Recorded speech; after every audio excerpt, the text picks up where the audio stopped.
Hi, welcome back. In this video, we will see how we can link different elements inside of a same HTML page. So what do I mean by that? If I just go to Wikipedia, as you can see, you might be familiar with the table of contents thing, right? Now, if I click on this early life text or this one personality, if I just click on it, as you can see, my page scrolls down to that particular section. Okay, it is not redirecting me to a new different page or a new website. It is redirecting, or it is basically scrolling to that particular section of the personality here. Okay, so we will create something similar to this one. So how we can create that? We can create that by using two different HTML attributes. One of them is href, which we have seen inside of the anchor element. Another one is the ID attribute, which is a general attribute of the HTML elements. Okay, you can use ID for any HTML element. Okay, all right, so let's get started. So let's go to the code editor, and what I'll do, I'll just create a paragraph of something like Laurel, and I will do times 20, something like that. Okay, now as you can see, I am having a whole bunch of text here. Okay, now what I'll do, I'll just copy paste that a bunch of times by using Shift, Alt and down arrow. So 1, 2, 3, 4, 5, 6, 7, 8, 9, 10. Okay, so I am having a whole bunch of text here inside of my HTML page. And now inside of this ending paragraph and this particular paragraph, I will add a heading of H2. And I will say something like my heading or my section heading.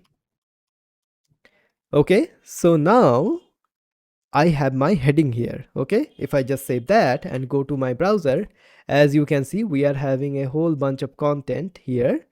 And if I just scroll down a little bit. Okay, all right, let me just see where is my heading. Okay, all right, so this is where my section heading is. Okay, so now what I want to create a link.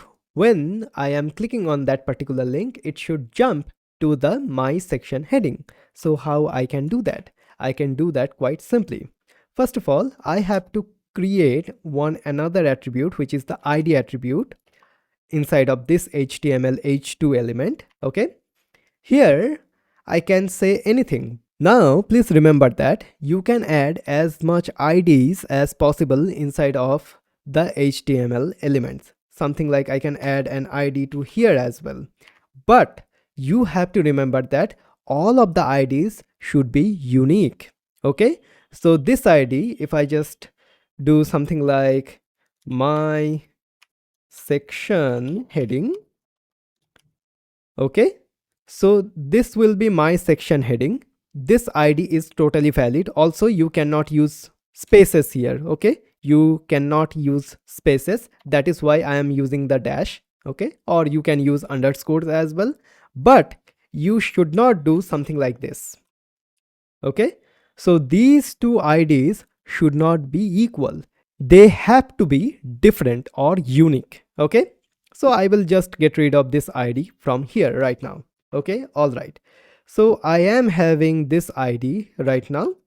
And now what I'll do, I'll just go to the top here and create another anchor element here, and I will say like go to my section.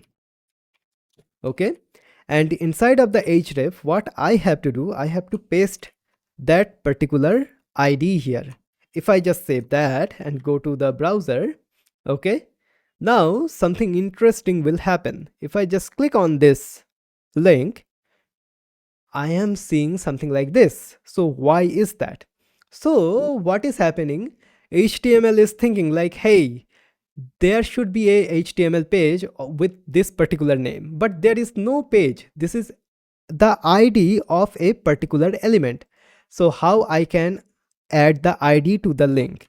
To add the ID, it is quite simple. We just have to add a hash symbol in front of the ID. If I just do that, and now if I just click on this, as you can see, my content jumps to this section, okay, which is good. And that is how we can link different parts of the HTML page by using the anchor element, okay. So in that way we can do something like this, and in that way we can create something like this, like the table of contents for a web page, okay. All right, so this is how we can link different parts of our HTML page by using the anchor element, okay. All right.